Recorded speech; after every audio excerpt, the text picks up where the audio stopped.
원칙이라는 단어의 사전적 정의는 어떤 행동이나 그리고 어떤 이론을 일관되게 하는 규칙 혹은 법칙을 말합니다. 그러니까 스포츠 경기에서는 선수들이 일관되게 지켜야 할 원칙이 있습니다. 우리는 그것을 규칙이라고 말합니다. 그리고 만약 선수들이 운동을 하다가 이 규칙을 지키지 않으면 심판은 그것을 반칙이라고 부르죠. 여러분, 장사에도 지켜야 할 원칙이 있죠. 그것을 우리가 상도덕이다, 상도라 이렇게 부릅니다. 물건을 제값에 팔아야 되고요. 약속한 물건이 있으면 제때 납품을 해야 되고, 원산지를 속이지 않고 음식을 만들어서 파는 이런 일 등은 장사하는 사람, 상인이라면 지켜야 할 원칙이죠. 원칙은 스포츠 경기나 장사에만 있는 것이 아닙니다. 신앙에도 있습니다. 신앙의 원칙이 있다는 것이죠. 여러분, 이 신앙의 원칙은 시대나 상황에 따라 달라지지 않습니다. 왜냐하면 신앙은 하나님께서 세우신 성도의 원칙이기 때문입니다. 저는 오늘 여러분과 이 신앙의 원칙에 대해서 좀 말씀을 나누려고 합니다. 오늘 본문에서 이 세 가지의 신앙의 원칙이 있습니다. 이것을 발견하시고 그 원칙에 따라서 신앙생활을 잘 할 수 있기를 주님의 이름으로 축복합니다. 본문이 말하고 있는 첫 번째 신앙의 원칙이 있습니다. 그것은 하나님께서 주신 소유를 하나님 나라 위에 사용해야 합니다. 이것입니다. 한번 따라해 보겠습니다. 하나님 나라 위에 소유를 잘 사용합시다. 하나님 나라 위에 소유를 잘 사용합시다. 사울은 이스라엘을 침략한 블레셋을 물리치고 돌아옵니다. 그때 어떤 사람이 사울에게 말합니다. 다윗이 엔게디 광야에 있습니다. 보고합니다. 엔게디는 주로 석회암으로 이루어져 있습니다. 그러니까 곳곳에 동굴이 있어 숨기에 안성맞춤입니다. 다윗과 그의 부하들은 이 엔게디에 있는 한 동굴에 들어가 숨어 있습니다. 사울은 어떤 사람의 보고를 받은 후에 어떻게 행동을 합니까? 2절입니다. 사울이 온 이스라엘에서 택한 사람 3,000명을 거느리고 다윗과 그의 사람들을 찾으러 들염소 바위로 갈새. 여기 택한 사람이라는 단어는 남자 청년을 말합니다. 무슨 말입니까? 이스라엘 최고의 군사들입니다. 3,000명을 이 사울이 선발했습니다. 여러분, 이스라엘의 남자들이 3,000명만 있는 게 아니잖아요, 그죠? 얼마나 많습니까? 그 중에 고르고 골라 선발한 사람이 3,000명입니다. 우리나라 대통령이 만약 3,000명의 군인들을 선발한다면 어떤 사람들 선발할까요? 여러분, 다들 군대 생활 어디서 했습니까? 네, 우리 남자 성도님들 혹시 특전사에 사신 분 계신지 모르겠어요. 제가 특전사 친구는 있어도 제가 특전사는 안 나왔거든요. 저는 육군을 나왔는데요. 아마 육군 특전사 정도는 선발할 것 같아요. 혹시 UDT 나오신 분 계세요? UDT 해군 특전전전단. 이게 육군의 특수부대와 해군의 특수부대인데 이 UDT에 나온 이렇게 그런 사람들 아마 3,000명 정도라면 선발할 것 같아요. 왜죠? 최고의 군인들이에요. 대통령이라면 선발할 수 있죠. 사울은 이스라엘에서 최고의 군사 3,000명을 동원합니다. 이 3,000명의 군사는 이전에 블레셋과의 전투를 위해 모집한 수와 동일합니다. 사울이 왕이 될 때에 40세라 그가 이스라엘을 다스린 지 2년에 이스라엘 사람 3,000명을 택하여 블레셋과의 전투를 위하여 3,000명을 동원한 사울이 이제는 다윗 잡기 위해서 또다시 군사 3,000명을 동원합니다. 이건 뭘 말하는 걸까요? 블레셋과의 전투는 국가와의 전쟁이었습니다. 다윗과의 전투는 개인적인 시기와 질투에서 비롯되었습니다. 그런데 여러분, 사울이 지금 하나님이 주신 권력을 어떻게 사용합니까? 자신을 위해 쓰는 거예요. 자기의 개인적인 이기적인 목적을 위해 사용합니다. 하나님께서는 사울에게 왕이라는 권력을 주셨어요. 지금도 그렇지만 고대 근동의 왕의 지위는 무소불위의 권력입니다. 이스라엘이라는 나라에서 왕이라는 이 권력, 이걸 엄청난 겁니다. 하나님께서 사울에게 주신 선물이죠. 사울은 하나님의 나라를 위하여 이 권력을 사용해야 함에도 불구하고 그는 개인적인 목적을 위해 남용하고 있습니다. 여러분, 예수님을 인격적으로 만난 성도의 고백이 참 많지요. 예수님을 만난 성도의 고백 중에 이런 고백이 있습니다. 하나님께서 주셨습니다. 한번 따라해 보겠습니다. 하나님께서 주셨습니다. 하나님께서 주셨습니다. 예수님 만난 사람들이 할 수 있는 고백이잖아요. 예수님을 만나기 전에는 우리가 어떻게 말합니까? 내가 열심히 노력하고 수고하여서 얻었다고 말합니다. 내가 열심히 공부해서 졸업하고 취업하였습니다.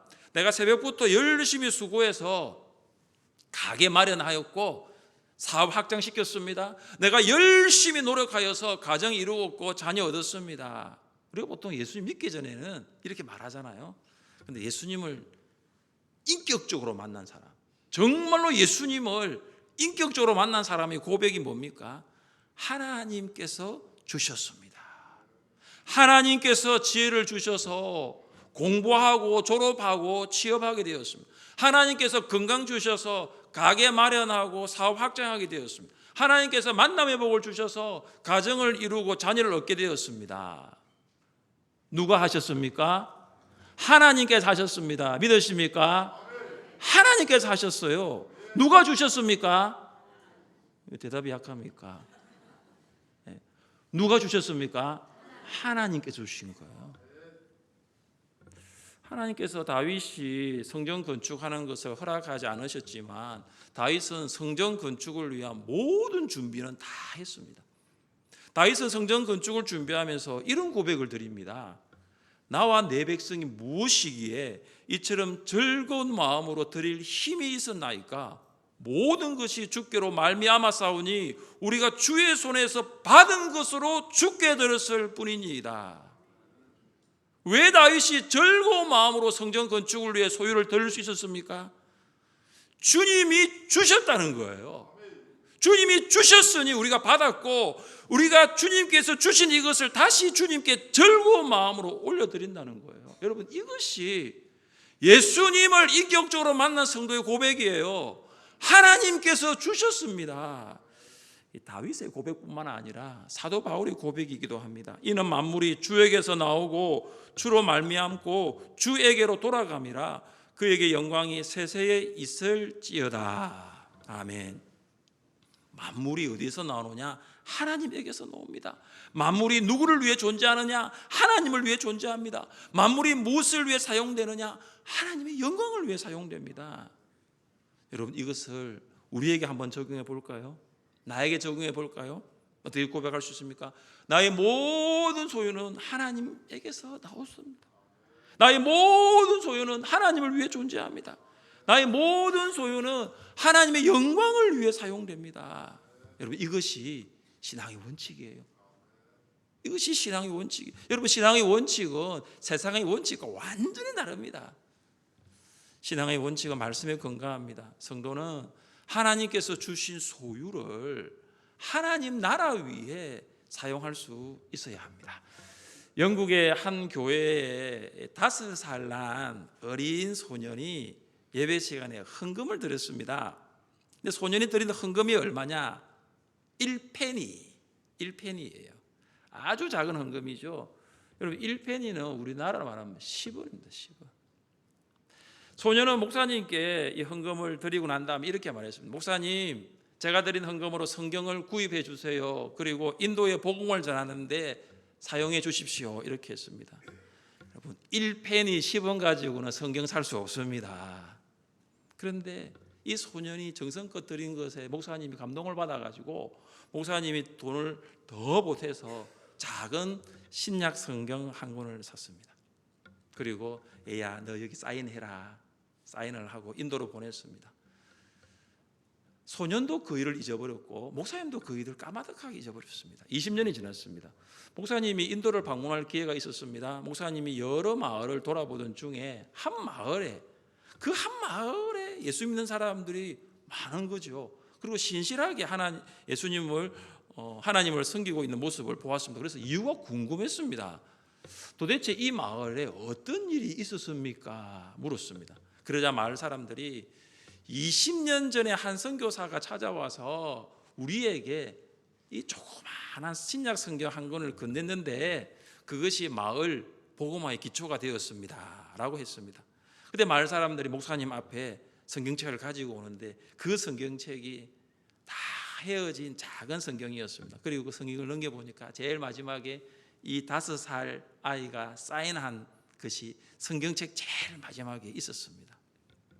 여러분, 이 신앙의 원칙 뭡니까? 하나님이 주신 거예요. 1페니, 여러분 10원 그 크지 않습니다. 그러나 이 아이가 어떻게 해요? 나를 위해 쓰지 않고 주를 위해 쓰는 거예요. 여러분, 하나님이 주셨습니다. 이 고백이 있으면요, 우리 교회 학교 여름 사역 중에 있는데요, 교회 학교를 위해 사용하는 거 아깝지 않습니다. 우리 미얀마 선교를 준비하고 있는데요, 하나님 주신 소유 미얀마의 복음화를 위해 사용하는 거 여러분 아깝지 않습니다. 왜 그런 줄 아십니까? 하나님이 주셨으니까. 하나님이 주셨으니 마땅히 하나님 나라를 위하여 사용할 수 있는 것입니다. 하나님이 주셨고 그것을 하나님의 나라를 위하여 사용하는 성도에게 하나님께서 복 주실 줄 믿습니다. 두 번째 신앙의 원칙이 무엇입니까? 하나님께서 주신 고난을 하나님의 때까지 기다려야 합니다. 한번 따라해 보겠습니다. 하나님의 때까지 고난을 기다립시다. 하나님의 때까지 고난을 기다립시다. 사울의 군대가 이 엔게디 들염소 바위 옆을 지나가고 있었습니다. 그때 갑자기 사울의 배가 아파오기 시작합니다. 탈이 난 거죠. 그래서 사울은 뒤를 보러 가고 싶었습니다. 이 뒤를 보러 간다는 말이 화장실에 가고 싶었던 거예요. 용변을 보고 싶었던 거예요. 근데 엔게디의 공중 화장실이 어디 있습니까? 광야인데요. 때마침 동굴이 하나 보였습니다. 사울이 동굴 안으로 들어가 용변을 봅니다. 밝은 곳에서 어두운 동굴 속으로 들어간 사울은 동굴 내부에 이미 와 있는 다윗과 부하들을 알 수가 없습니다. 그러나 동굴 내부에 있는 다윗과 부하들은 한 사람이 들어오니까 저 사람 사울이라는 것을 금방 볼 수가 있었습니다. 여러분 그렇잖아요, 그죠? 환한 데서 어두운 데로 들어가면 잘 안 보여요. 그런데 어두운 데 있으면 잘 보입니다. 사울이 뒤를 보고 있는 동안 다윗과 부하들 사이에 여러 가지 대화들이 오고 가고 있었습니다.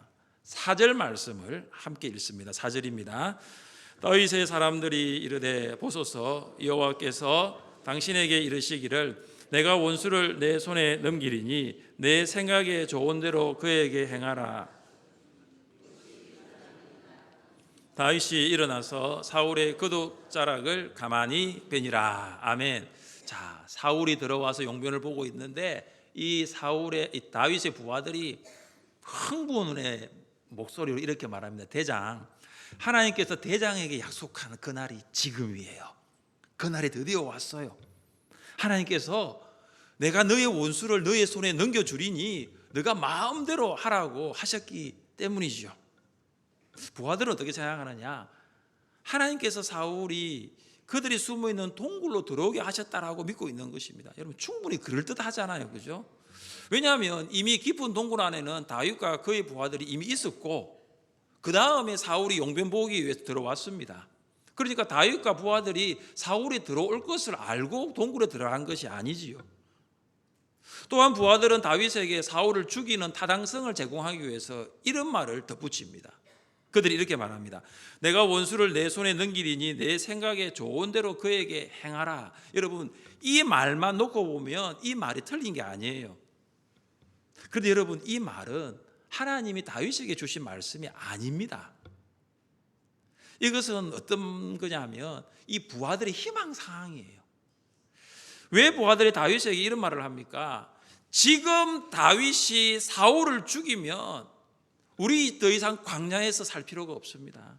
지금 당신이 사울을 죽이면 이제 광야 여기저기를 떠돌아다니면서 우리 그렇게 살 필요 없습니다. 종지부 찍을 수 있습니다. 사울을 죽이면 오늘부로 고난이 끝이 납니다. 지금 이런 말을 하고 있는 것입니다. 그런데 여러분, 다윗이 어떻게 합니까? 부하의 말대로 칼을 뽑아 사울을 죽이지 않습니다. 사울이 용변 보고 있는 곳으로 천천히 접근하여서 땅에 길게 늘어져 있는 사울의 옷자락만 딱 잘라냅니다. 두 번째 신앙의 원칙이 무엇입니까? 하나님께서 주신 고난을 하나님의 때까지 기다려야 합니다.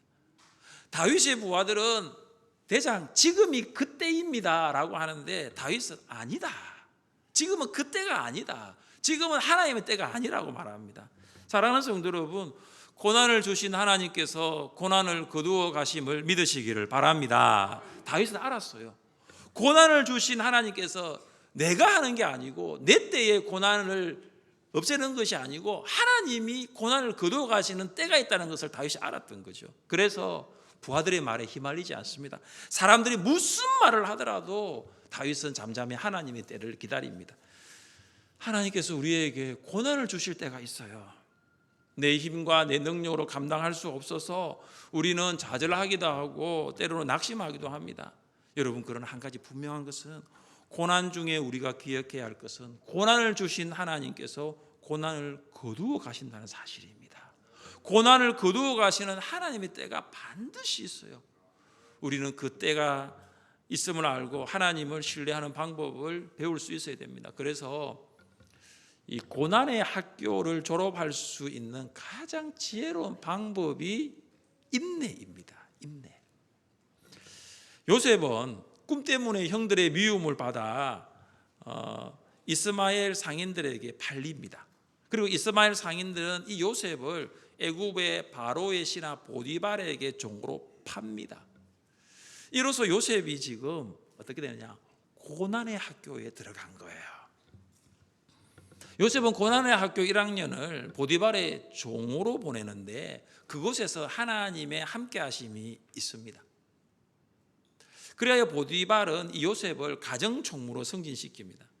어느 날 보디발의 아내가 요셉에게 동침하자 유혹합니다. 그런데 요셉이 그 유혹을 뿌리치고 도망을 갑니다. 보디발의 아내가 요셉에게 누명을 씌우고 요셉은 왕의 제수들이 갇힌 감옥에 들어가는데 여기에서 요셉은 고난의 학교 2학년을 보냅니다. 요셉은 감옥에서 두 관원장, 술 맡은 관원장과 떡 굽는 관원장의 꿈을 해석합니다. 요셉이 술 맡은 관원장의 꿈을 해석하고 난 다음에 이런 말을 합니다. 당신이 잘 되시거든 나를 생각하고 내게 은혜를 베풀어서 내 사정을 바로에게 아뢰어 이 집에서 나를 건져 주소서. 지금까지 요셉은 고난의 학교에서 하나님의 때를 기다리며 인내했는데 이 술 맡은 관원장에게는 뭐라고 말합니까? 나를 건져내어 달라고 합니다. 뭐죠? 인사청탁을 하는 것이죠. 그런데 여러분, 술 맡은 관원장은 요셉을 기억하지 못합니다. 완전히 잊어버립니다. 그 후로부터 만 2년이 지나갑니다. 저는 이 만 2년을 고난의 학교 3학년 과정이라고 봅니다. 요셉은 감옥에서 2년을 더 보냅니다. 성경을 읽어보신 분은 이 2년 동안 아무 일도 일어나지 않습니다. 그냥 요셉은 기다릴 수밖에 없습니다. 2년이 지났습니다. 드디어 바로가 꿈을 꾸었습니다. 애굽에서는 꿈을 해석할 사람이 없습니다. 그때 술 맡은 관원장이 요셉을 생각하고 요셉을 불러서 바로의 꿈을 해석하게 합니다. 그리고 요셉은 30세에 애굽의 총리가 됩니다. 고난의 학교를 졸업할 수 있는 가장 지혜로운 방법이 뭐냐? 하나님의 때를 기다리는 인내입니다. 여러분, 혹시 고난의 학교 가운데 계십니까? 졸업이 있다는 것을 믿으시기를 바랍니다. 여러분, 졸업은 누가 하냐 하면은 하나님께서 하게 하시는 거죠. 여러분, 지금 내 삶 가운데 고난이 있다. 하나님의 때를 기다리며 인내하십시오. 신실하신 하나님께서 고난의 때를 지나가게 하실 줄 믿으시기를 주님의 이름으로 축복합니다. 세 번째 신앙의 원칙입니다. 그것은 하나님의 지도자, 하나님께서 주신 지도자를 하나님께서 심판하십니다. 다윗은 사울의 옷자락을 잘라낸 것만으로도 양심의 가책을 받습니다. 왜냐하면 이 사울의 옷자락을 잘라낸 것은 사울에게 손댄 것과 같기 때문입니다. 그래서 다윗은 부하들에게 무슨 말을 합니까? 6절 말씀을 같이 읽습니다. 6절입니다. 자기 사람들에게 이르되 여호와께서 금하시는 것이니 그는 여호와의 기름 부음을 받은 자가 됨이니라 하고. 아멘. 하나님께서 기름을 부었다는 것은 하나님께서 자신의 권능과 그리고 권위를 부었다는 것입니다. 그러니까 다윗은 알았어요. 하나님의 사울에게 기름을 부었다. 다시 말해서 사울에게 하나님의 권능과 권위가 있다는 것을 알았습니다. 여러분, 사무엘이 사울의 머리에 기름을 부었을 때 이런 말을 합니다. 여호와께서 내게 기름을 부으사 그의 기업의 지도자로 삼지 아니하셨느냐. 여러분, 사울에게 기름을 부은 사람은 사무엘입니다. 그러나 사무엘이 어떻게 말하냐면 하나님께서 내게 기름을 부으사 이렇게 말합니다. 하나님께서 사울에게 기름을 부으셨기 때문에 이스라엘 백성은 마땅히 사울을 존중해야 합니다. 바울은 로마 교회 성도들에게 이런 권면을 한 적이 있습니다. 우리 같이 한번 읽어볼까요?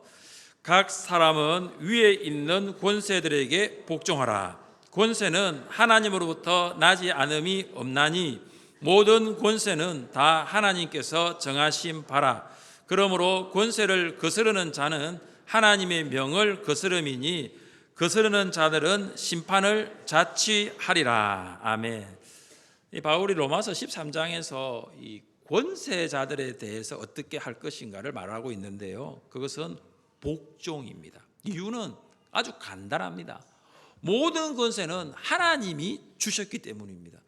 여러분, 여기 권세를 한 4가지 정도로 볼 수가 있는데요. 뭐냐 하면 정부, 그리고 교회, 부모, 고용주예요. 정부, 교회, 부모, 고용주입니다. 그러니까 하나님께서는 이 정부와 교회와 부모와 고용주에게 권세를 주세요. 그러면 국민은 어떻게 됩니까? 국민은 정부에게 복종을 하고, 성도는 교회에 복종을 하고, 자녀는 부모에게 복종을 하고, 피고용자는 고용주에게 복종해야 됩니다. 그런데 한 가지 예외가 있습니다. 하나님의 권위를 받은 정부와 교회와 부모와 고용주이지만 그들이 하나님의 말씀에 따라 행하지 아니하면 복종하지 않을 수 있습니다. 대표적인 예가 뭐냐 하면은 일제강점기 때 정부가 결정한 게 하나 있죠. 국가가 결정한 게 하나 있죠. 신사참배.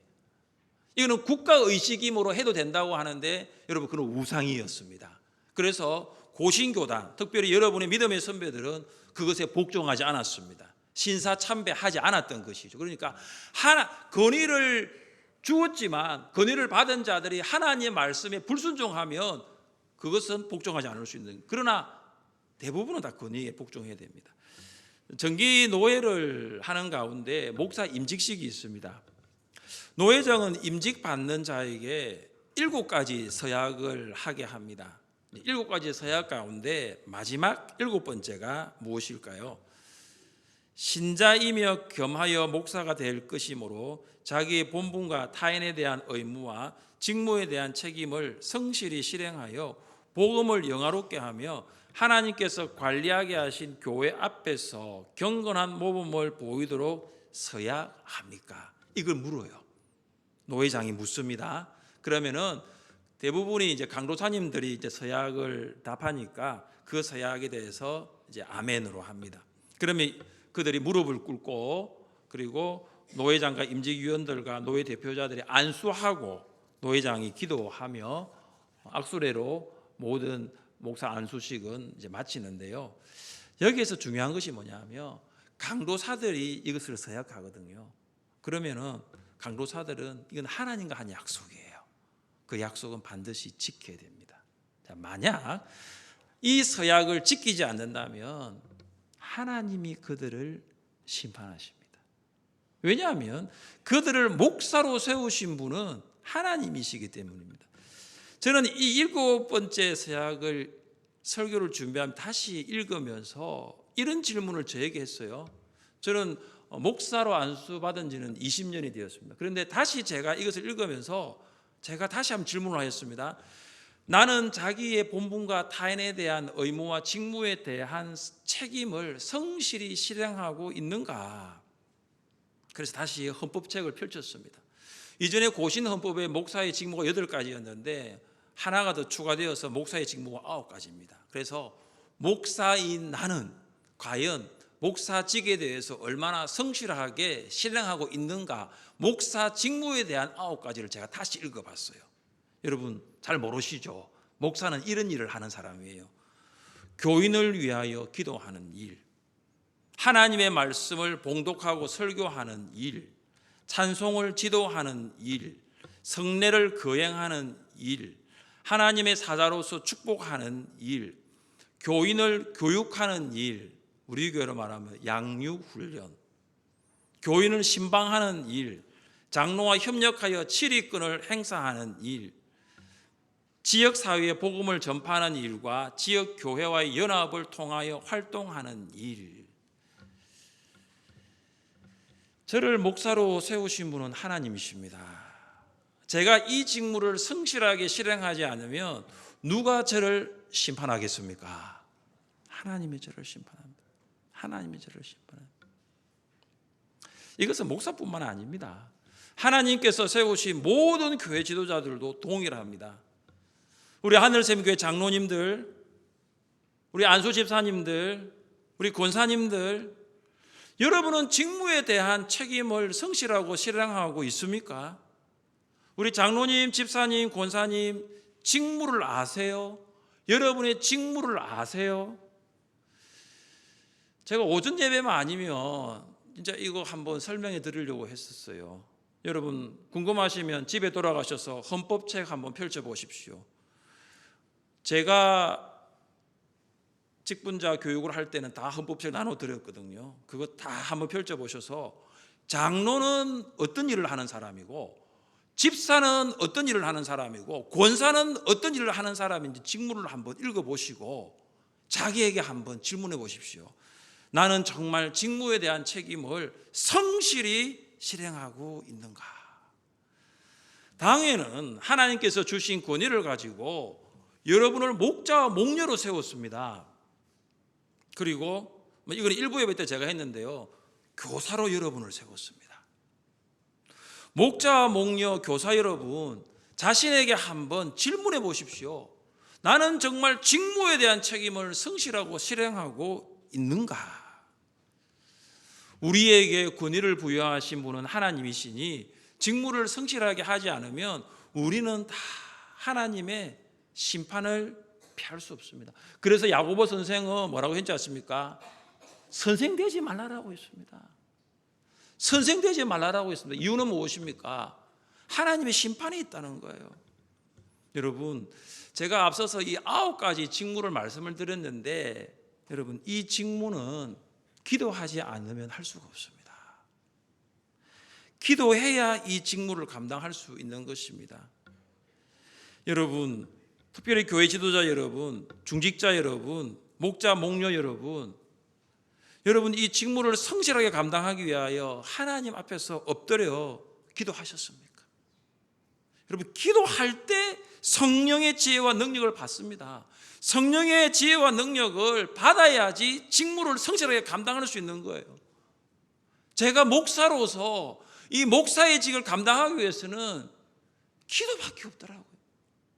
여러분 제가 어떻게 목사직을 감당할 수 있겠습니까? 저같이 부족한 사람이 어떻게 담임 목사로서 하늘샘 교회에 섬겨 주겠습니까? 이거는 안 되는 거예요. 그리고 기도할 수밖에 없습니다. 그래서 저는 한 번씩 이런 생각을 합니다. 하나님 저를 목사로 삼아주셔서 감사합니다. 왜냐? 목사는 기도해야 되니까. 목사는 기도하는 사람이니까. 기도할 수밖에 없는 거죠. 하늘샘 교회 중직자 여러분, 이 중직자가 우리 하늘샘 교회 몇 명인 줄 아십니까? 장로, 집사, 권사가 60명입니다. 하늘샘 교회 목자, 목녀가 몇 명인 줄 아십니까? 목장이 45개입니다. 그럼 목자, 목녀가 몇 명입니까? 90명입니다. 오늘 교회학교 선생님들은 다 아직 교육관에 계시니까 하늘샘 교회 교사들이 몇 명인 줄 여러분 아세요? 71명입니다. 겸직하는 인원이 있겠지만 모두 합하면 하늘샘교회 지도자라고 하는 중직자 그룹, 그리고 목자 목녀 그룹, 그리고 교회 학교 그룹 다 합치면 221명이에요. 아마 여기 계신 분 중에 다수가 이 221명에 포함되어 있을 것입니다. 여러분, 직무를 성실하게 감당하기 위하여 기도하셨어요. 정말로 새벽을 깨우며 시간을 정하여 여러분 기도하셨어요.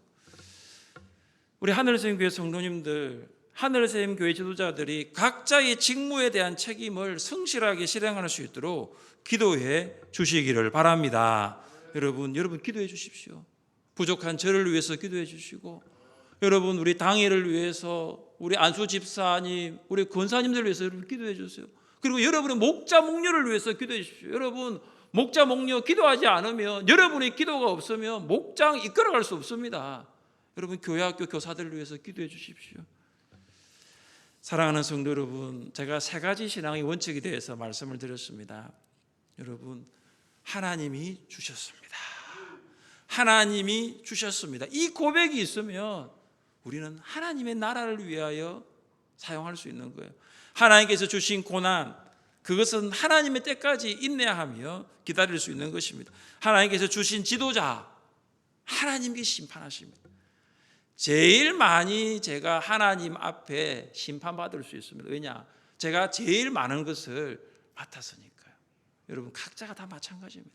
사람이 심판 안 해도요, 이 땅에서 사람이 심판하지 않아도 하나님 앞에 서면 하나님의 심판을 받을 사람들이 교회 지도자들입니다.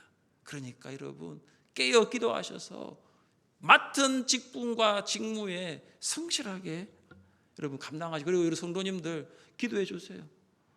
담임 목사를 위해서, 교육자들을 위해서, 교회 중직자들을 위해서, 여러분의 목자를 위해서 여러분 꼭 기도해 주시기 바랍니다. 이 3가지 원칙 꼭 기억하시고 한 주간도 승리하며 사시기를 주님의 이름으로 축복합니다. 우리 자리에 일어나셔서 찬양합시다.